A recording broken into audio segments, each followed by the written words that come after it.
I want everybody in America to understand what they just heard from the ranking member of the House Judiciary Committee in the United States House of Representatives. Your 2-year-old should be forced to be masked. That is what the ranking member of the House Judiciary Committee just said here on the floor of the House of Representatives. I thank the Speaker. Been intrigued to listening to my colleagues with their newfound respect for private business and not wanting to have regulatory interference with private business. Well, here we are talking about the REINS Act. And what we're trying to do is ensure that you can't have unelected bureaucrats making decisions that have massive economic impacts and have major impacts on the lives of the American people. With all due respect to the ranking member from Judiciary, what we're talking about is not saying you're ending what the folks in the administrative state are saying about regulations. What we're saying is that they got to come to Congress if it's going to have a major impact. They got to come demonstrate what it is they're proposing. If they've got some issue involving radiation, if they've got some issue that involves some complexities, come make the case if you're going to have a massive economic impact like $100 million. And here I'm offering an amendment that goes a little bit beyond that. Not just the economic impact, but the impact on our society, the impact on businesses to be able to function, the impact on people to be able to go out and carry out their lives. My amendment that I'm offering here, the number of 14, it expands the definition of a major rule in the REINS Act to include any rule that references one of President Biden's major so-called diversity, equity, and inclusion executive orders. This means that Congress would vote up or down on any rule promulgated by the executive branch that pushes radical gender or racial ideologies, regardless of whether it's estimated to carry a fiscal or economic impact. Why? Because the American people are tired of this stuff. They're tired of seeing this radical agenda being promoted by the federal government and pressed upon the private citizens of this country. The executive orders in this amendment covers are meant to sow division among the American people in pursuit of radical racial and gender ideologies. For example, EO 13985, which is designed to ensure that racial equity and support for underserved communities throughout the federal government. Well, that sounds nice in a title. But the fact is, it's directed every federal agency to conduct equity assessments to determine whether new policies, regulations, or guidance documents may be necessary to advance equity in agency actions and programs.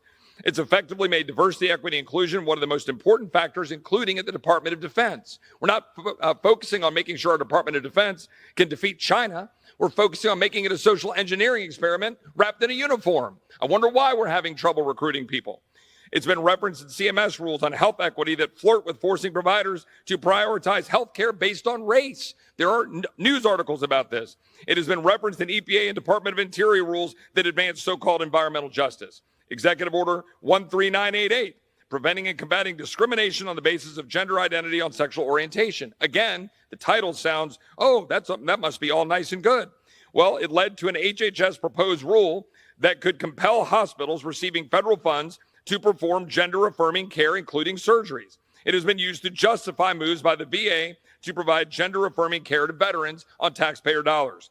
Or Executive Order 14021, quote, guaranteeing an educational environment free from discrimination on the basis of sex, including sexual orientation or gender identity. Except the problem is it's discriminating against women, which Riley Gaines all too often knows because she was forced to swim against a dude. And we all know she was forced to swim against a dude. It was referenced in the Department of Education's proposed rule to leverage Title IX to restrict schools' ability to prohibit biological males from competing in girls' sports. Ironically, the rule recognizes schools may need flexibility to issue such a restriction for, quote, fairness in competition or preventing sports-related injury. The fact is, the American people are sick and tired of politicizing our entire culture through the executive actions that are being executed by this president without check from Congress, which we don't believe would have a chance of getting through the people's house. And with that, I reserve. The gentleman from Texas reserve. With right reason, the gentleman from New York seeks recognition. Madam Chair, I claim the time in opposition. The gentleman from New York is recognized.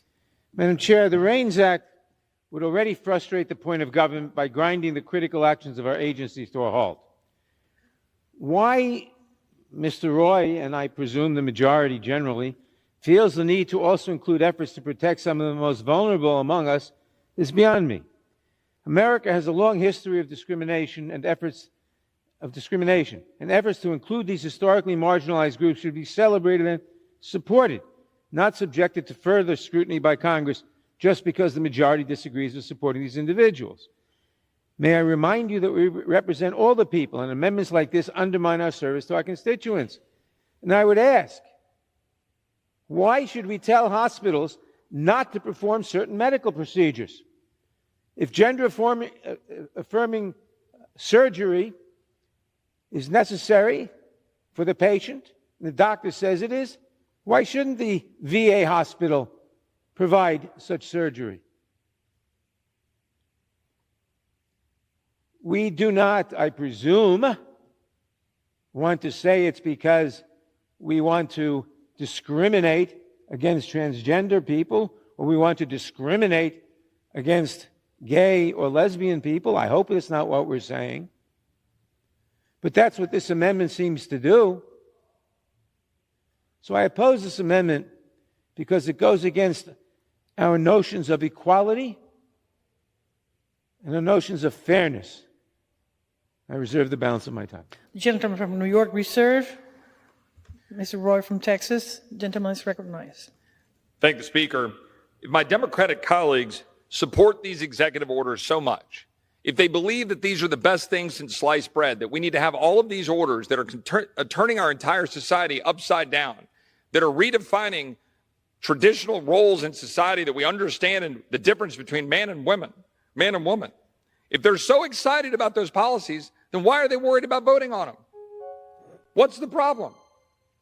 Why must they just be executed by a faceless bureaucrat at the other end of Pennsylvania Avenue or in the alphabet soup of the agencies in this town? Why shouldn't this body, the People's House and the Senate, speak? That's all we're talking about in the RAINS Act and these amendments. I reserve. The gentleman from Texas, Prepared to reserve. close. Gentleman from Texas is recognized. Prepared to close. Yield back. Gentleman from Texas. I yield. The gentleman from Texas yield back. Gentleman from New York is recognized. Madam Chair, rather. The gentleman says, why don't we legislate on some of this? We have. But I remind the gentleman that last year we passed the Respect for Marriage Act, codifying the rights of two men to marry each other or two women to marry each other because we respect freedom. The amendment does not respect freedom. The amendment, by its description, by its sponsor, would say, no, we don't want to do gender-affirming surgery. We don't want to perform surgery that people need because we disapprove of them. That is wrong. The RAINS Act is a very bad act for all the reasons I've stated many times already today. I'm not going to repeat them. This amendment would make it worse because diversity, equity, and inclusion, executive orders, are things to be celebrated, not things to decry. I yield back. Yields back. The question is on the amendment offered by the gentleman from Texas, Mr. Roy.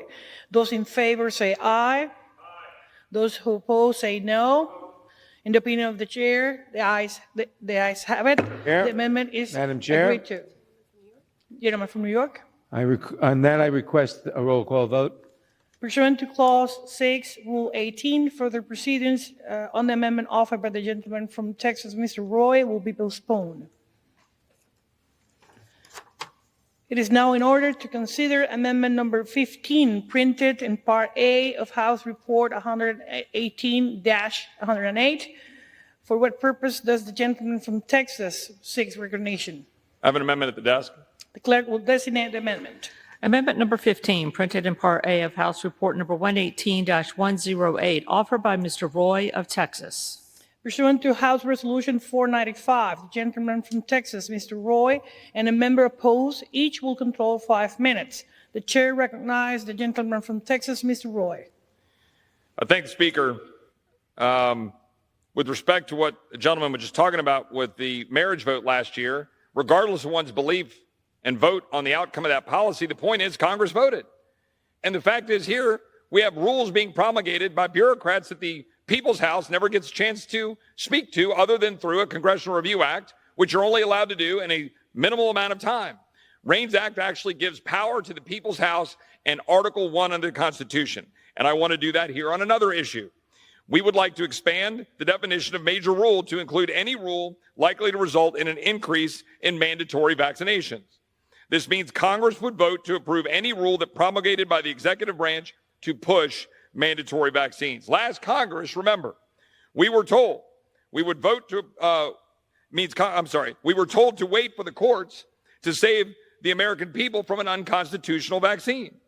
While we fiddled and waited for the courts to catch up, millions of Americans were forced to choose between their job and a jab, and that likely did not need and that didn't stop transmission.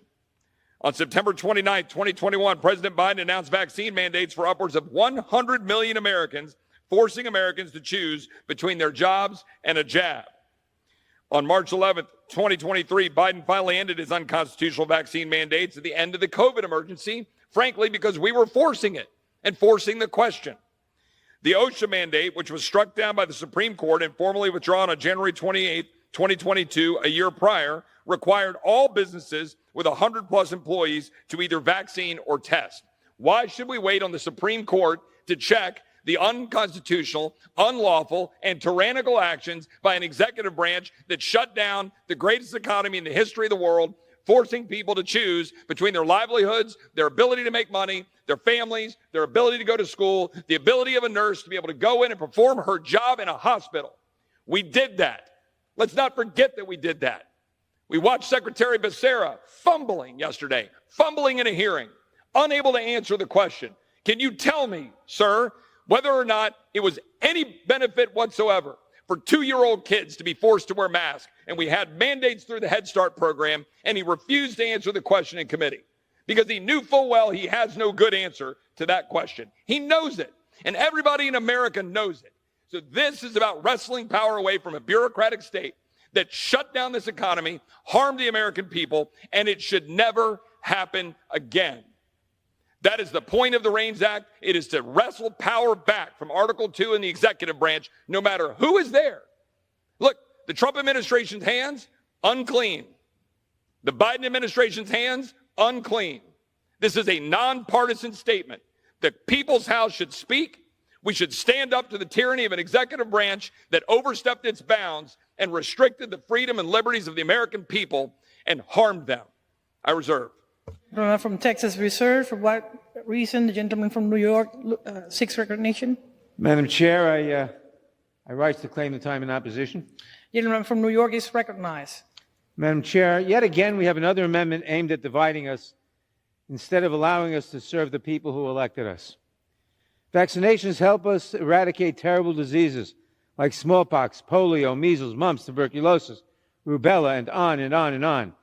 Adding this amendment would not help us govern. It will not help us serve our constituents. Instead, it will just serve to undermine necessary health and safety rules. We here in this chamber cannot know what contagious diseases we may face in the future, and I oppose any amendment that would undermine our ability to protect our constituents. Madam Chair, before I was allowed to go to school, I won't tell you how many years ago that was, I had to be vaccinated for diphtheria, for whooping cough, for the diseases that they then knew had to vaccinate against. Nothing has changed. We have to vaccinate people to prevent diseases and pandemics. The gentleman asked, why should a 2-year-old, and the fact of the matter is that people should require to be either vaccinated, especially a nurse who is dealing with patients, who is breathing on those patients. She can transmit the disease. So certainly she should be required to be vaccinated, because the vaccination not only protects her, it protects against transmission of the disease to the next person. And the healthcare worker certainly ought to be required to be vaccinated. And when we have a pandemic like COVID-19 pandemic that we had, 2-year-olds should have been required to wear masks. It would be child abuse for parents not to do that because there was no vaccination available for 2-year-olds. And the only way to protect them against COVID was to have them wear masks.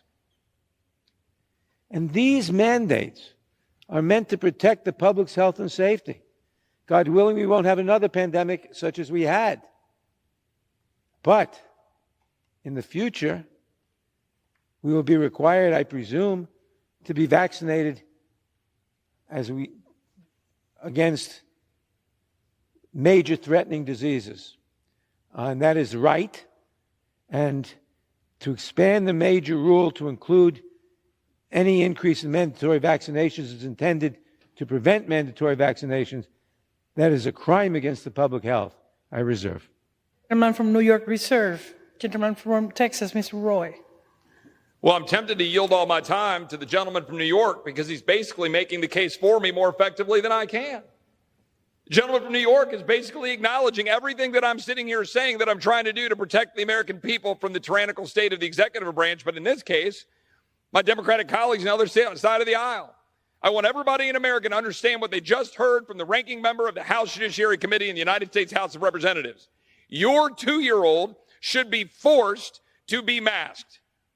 That is what the ranking member of the House Judiciary Committee just said here on the floor of the House of Representatives, that the power of the government, the full power of the federal government, should be a part of ensuring and forcing your children, your 2-year-old child, to be masked. We heard it yesterday when the Secretary of HHS refused to actually answer that question. So I'm really glad to hear that the ranking member of the House Judiciary Committee acknowledges what everybody in America understands, which is that the Democratic Party, led by the president and by my Democratic colleagues in the House and the Senate, are fully comfortable with the power of the government being used to shut down your businesses, force you out of work, unless you take an experimental vaccine that has not been proven to actually do what the gentleman just said, which is with respect to transmissions. More importantly, my father, who's 80 years old, is dealing with the ravages of polio. I firmly understand the importance of vaccines, and I'm proud that my children and I have been able to be protected by those vaccines, fully tested after years of testing. But to say that this politicized vaccine should have been used to shut down the economy and to kill the ability of my constituents to be able to go out about their lives and to force children into the corner wearing masks to get set back years in their education, that is precisely why this amendment matters. It is precisely why we're here reining in the federal government, and it is precisely why this amendment would make this a better piece of legislation, and why I hope my colleagues will support it. I yield back. Gentleman from Texas, Mr. Roy, yield back. Gentleman from New York, Mr. Mr. Speaker, why the COVID-19 vaccine should be more politicized than any other vaccine, I don't know. I don't understand that. And it is precisely because, and why it is the COVID-19 vaccine was considered by the gentleman politicized, I don't understand that either. It's just another vaccine. It's another vaccine for a very raging pandemic we just had, and which is hopefully over, although people are still dying of COVID-19. And people should get vaccinated against it if they haven't been vaccinated.